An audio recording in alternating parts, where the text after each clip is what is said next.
Hello and welcome to the editorial analysis of The Hindu. Today we shall be discussing the editorial of the 28th of February. So coming to the first article, Think Like a Civilization. Now the context here is with regards to the demands for war that are rising in India in the aftermath of the Pulwama attack. Now this article largely comprises of some emotional views which have been given by the author. So we shall be discussing some important points which we can extract from this particular discussion.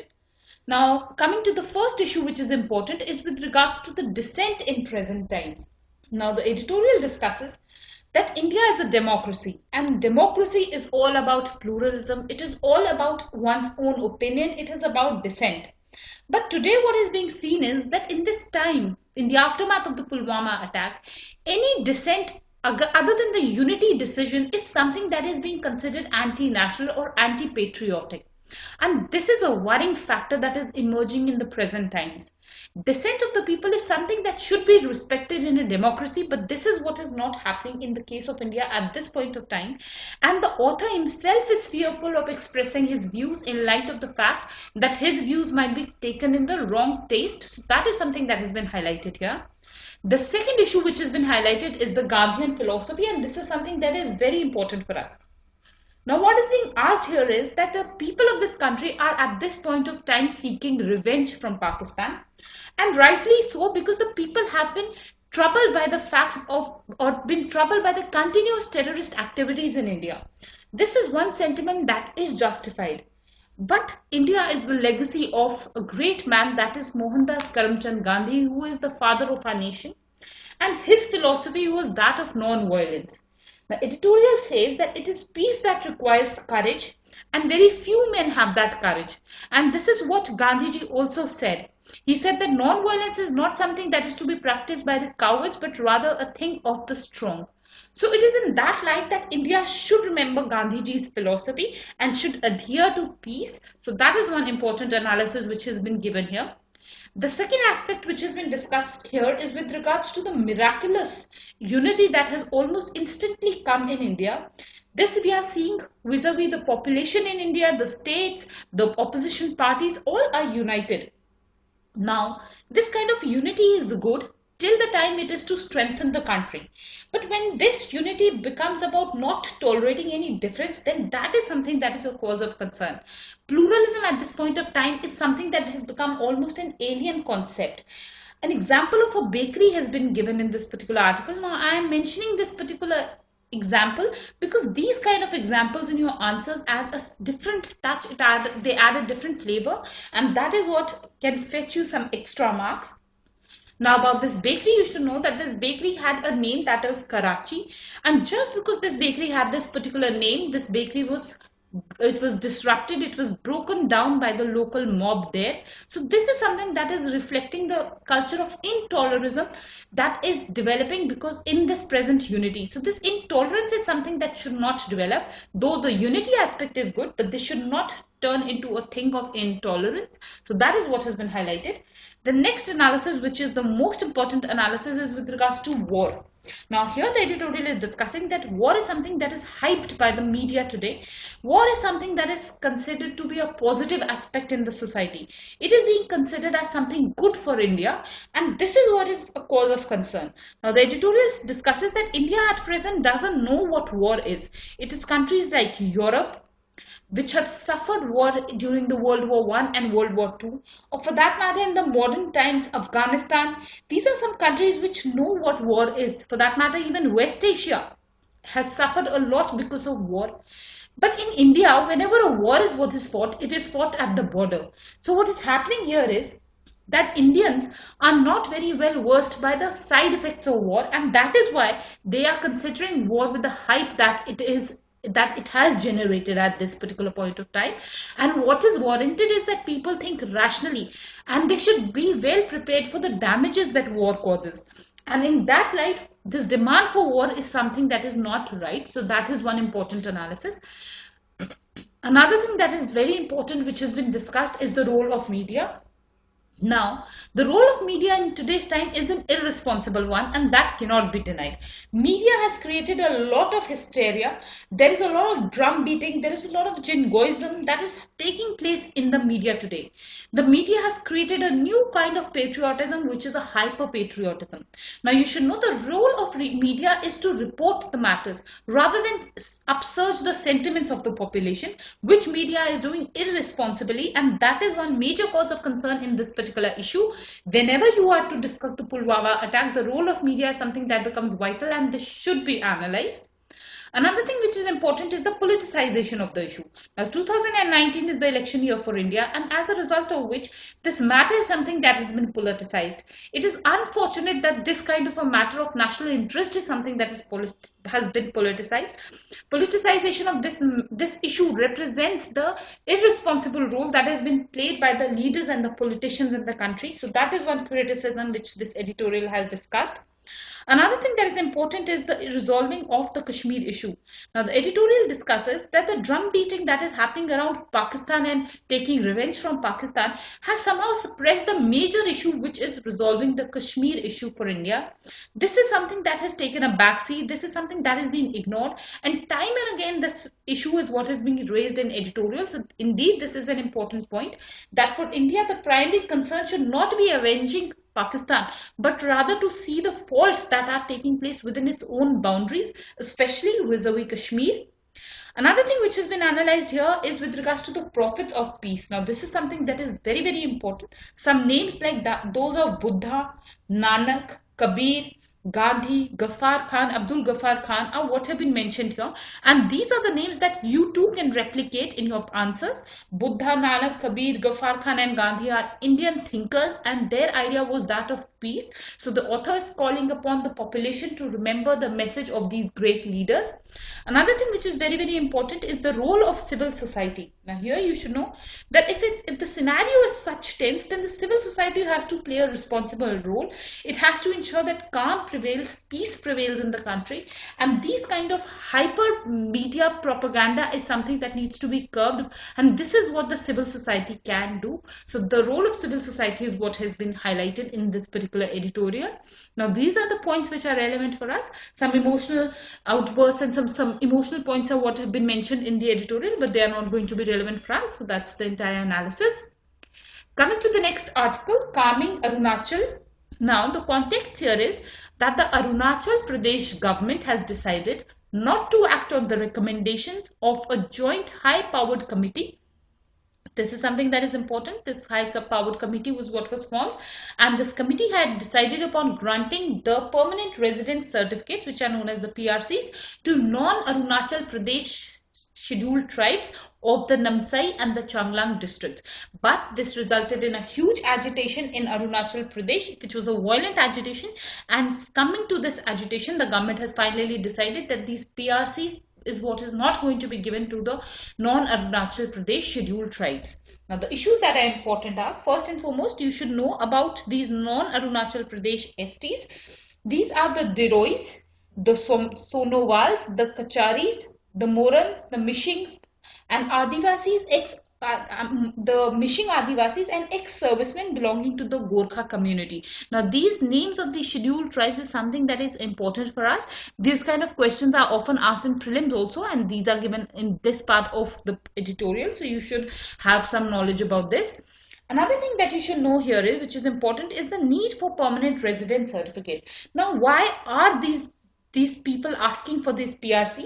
The demand is primarily because the PRC is what is required to avail jobs and educational opportunities in India. So this is a just demand. Being citizens of India, these people deserve the equal opportunities, which is a constitutional right of these peoples. So that is why a PRC is something that is a just demand, and in that light, this committee had agreed to grant them the PRC. Another issue that is important is with regards to the reconstitution of the state. Now you should know that Arunachal Pradesh got statehood in the year 1987. So it was very late that statehood was what was given to this particular state. So in light of that, what has happened is that a discord is what has happened between the already existing scheduled tribes in this particular state and the newer areas which were added to the state. But this is something that should not act in the it should not act against or not against the interests of certain communities, which is happening at this particular point of time. So that is something that has been analyzed here.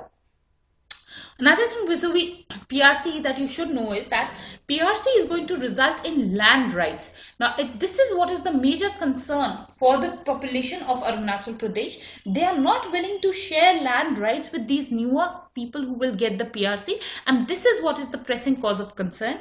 Another thing that you should know here is the pattern of ethnic discord which is emerging in Northeast. Now, this is not something exclusive to the state of Arunachal Pradesh. Rather, we are seeing that this ethnic discord, this fight amongst different ethnic communities, is what is being seen as a pan-Northeast phenomenon.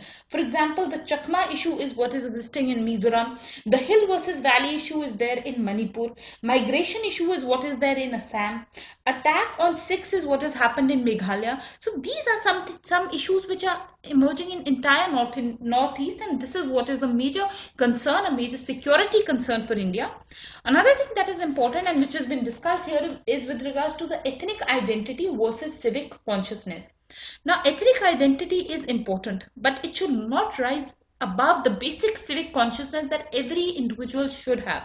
Rights of these people to get jobs and educational opportunities is something that should be given to these people. It is a just demand of these people, and this should not be overridden by their ethnic identities, is what has been highlighted.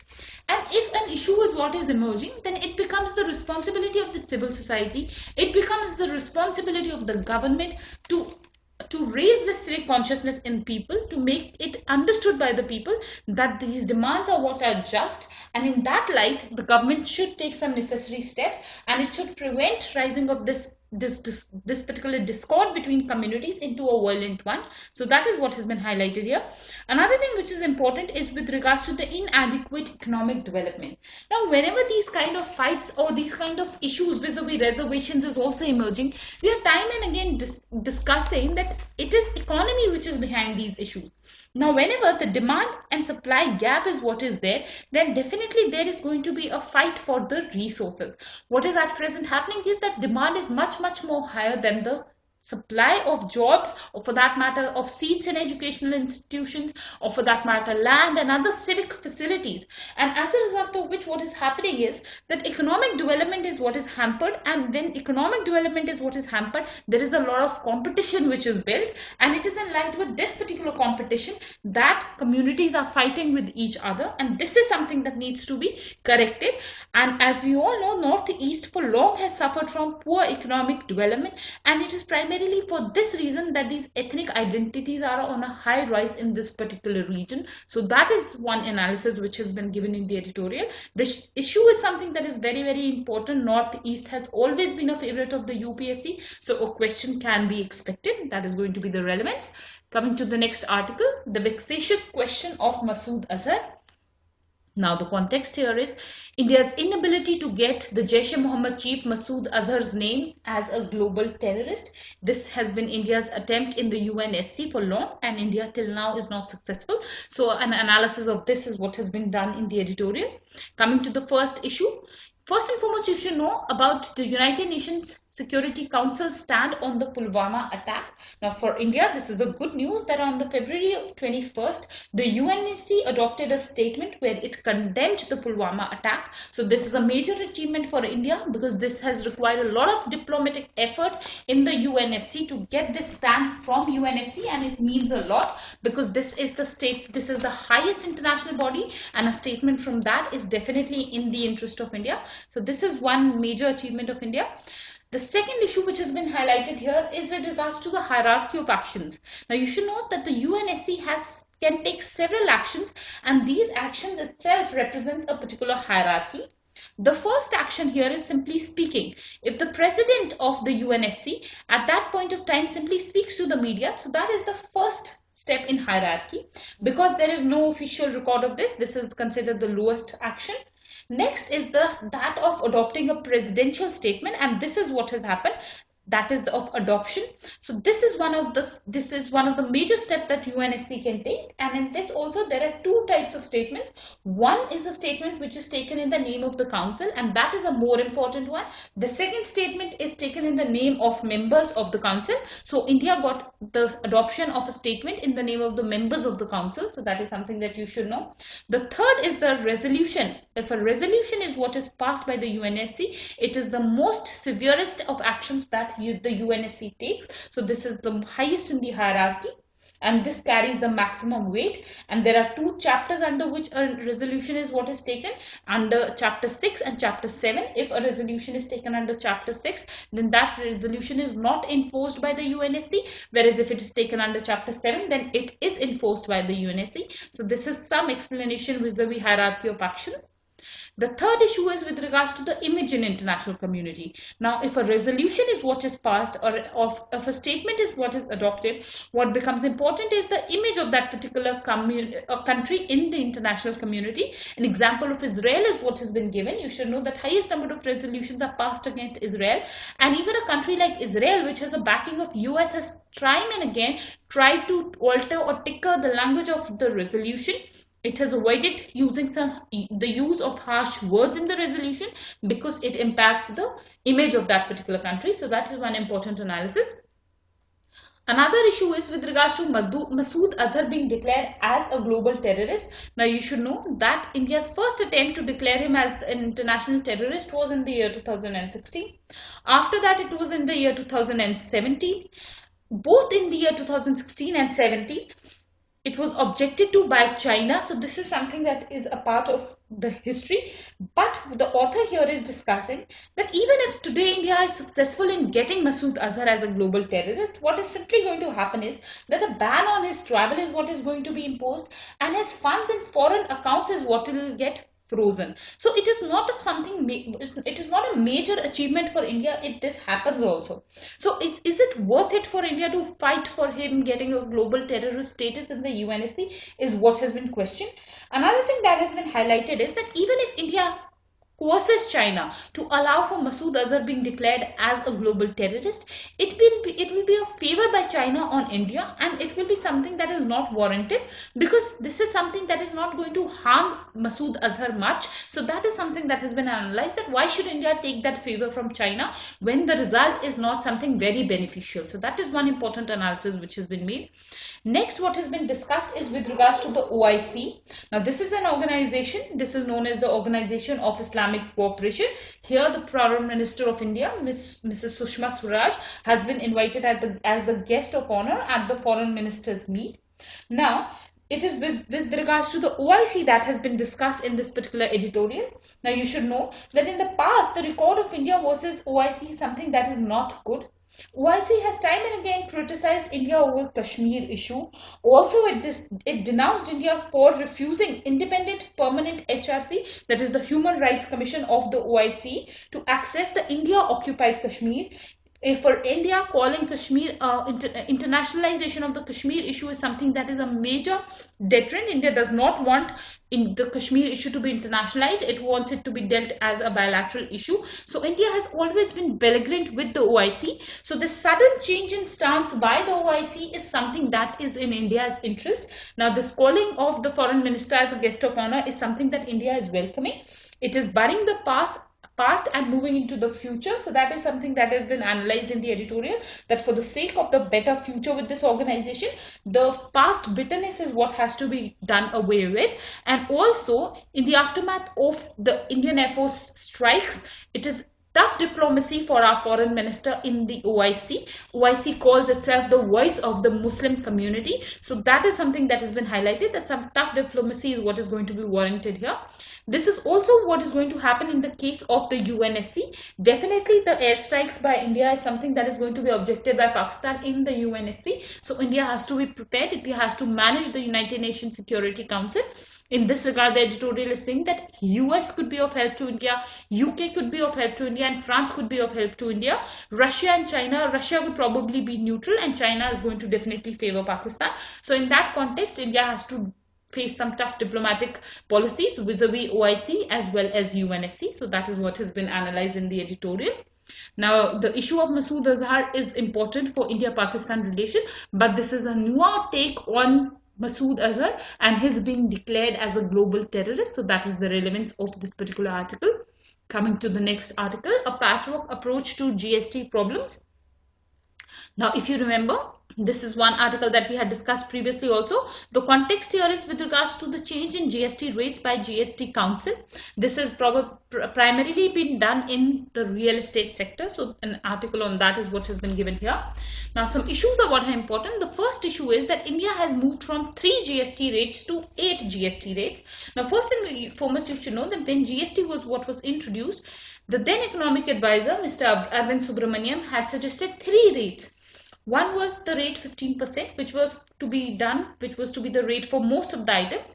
Then another rate, which was to be less than 15%, was supposed to be a low rate for essential items, and a rate higher than this was supposed to be for the demerit goods. So these were the 3 rates that were planned. Then the government did not like this idea of 3 rates, and the government went in for 5 slabs. These 5 slabs largely was 0%, 5%, 12%, 18% and 28%. So these were the 5 slabs that the government then accepted. Later 2 more rates were what were introduced. 0.25% was the interest rate on rough diamonds and 3% was the interest rate on gold. And now recently what has been done is that one more interest rate, that is 1% tax for the sale of under construction affordable houses, is what has been introduced by the government. So instead of simplifying the GST regime, what is happening is that more and more tax rates are what are being added, and this is something that is making the entire system of tax regime more complex and lacking transparency. So that is what has been analyzed. The second issue which has been analyzed here is the idea of one nation, one tax. Now this was the analysis that the government had given at the introduction of GST. This was the slogan by the government that India being one country, it should have one tax. But definitely this is something that has not materialized. GST, you should know that is not something exclusive to India. This is something that is a tax system, indirect tax system that is followed all over the world, and all over the world this policy of one nation one tax is what is followed. But India indeed has modified this system into its own convenience, though to some extent this can be appreciated also, but this policy has largely been undermined in India, and that is what has been criticized in this particular editorial. Another issue is with regards to making the tax simple. Tax simplicity is something that results in more compliance of tax laws, but because the tax simplicity is what is now lacking, what will become difficult for India is to ensure tax compliance. Bureaucratic hurdles are what emerge in this case, and this hampers economy, this hampers business in India, and that is something that becomes a cause of concern. So that is what has been highlighted here. Another thing that you should know is with regards to the disaster relief cess for Kerala. Now, in the aftermath of Kerala floods, what has happened is that the government had allowed for a disaster relief cess of 1% in Kerala. So this idea of one nation, one tax, which one could interpret by the fact that even if there are probably 8 tax rates, at least these 8 tax rates are what are there in uniformly in the whole of the country. But this again has been hampered because for the state of Kerala, a new tax that is 1% cess for disaster relief is what has been now allowed. And as a result of this idea of a one nation, one tax is further been undermined. So that is something that has been highlighted here. Another thing that has been criticized vis-a-vis this particular relief cess is that if such a cess is what is allowed to Kerala, soon such kind of demands will come from other states also, who will be asking for cess for drought, some will be asking for cess for floods, and these kind of cyclones. These kind of issues might come from several states who will make some similar demands. So that is what is going to be a cause of concern, and allowing this tax for Kerala is akin to opening a Pandora's box. Another thing that has been analyzed here is with regards to an input tax credit. Now you should know that an input tax credit provision is what was there in the real estate sector. This is something that has been done away with. Now because a lot of inputs are what are there involved in building of a building. So what happens here is that some credit was to be given to the builders for the taxes that have already been paid. Now this provision was something that was to be managed by the National Anti-Profiteering Authority, but because there was a lot of confusion that was taking place, there was a lot of issues of compliance that was taking place vis-a-vis this input tax credit, so the government has altogether done away with this this particular requirement of an input tax credit.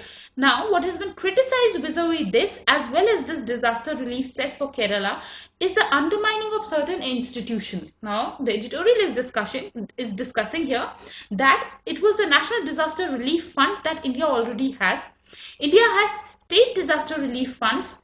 So, even if Kerala was facing financial issues in the aftermath of the floods and it required money for rehabilitation and re-establishment after this particular disaster, this money should have come from these institutions rather than of setting up this cess. If these institutions are not providing this money to the state, then it is equivalent to that these institutions are being undermined, they are not performing well. So that is one criticism which has been done against the GST regime, that it is by allowing such exceptions, what happens is that these institutions get hampered. Even in the case of input tax credit, it has been criticized that instead of completely doing away with this provision, it was the need that the government should have strengthened the body, that is the National Anti-Profiteering Authority, but this is something that has not happened, and this is one major criticism which is being made against the GST Council. Another issue that we had discussed previously was with regards to this decision coming just before the elections. So this is tinkering with the GST regime just before election as an electoral bonus, as a populist measure, and this is something that is preventing the stabilization of GST in India. So this is something that has been highlighted in the editorial as a cause of concern. So that is something that is going to be important for us vis-a-vis GST. Now that's all for today. I thank you all for watching.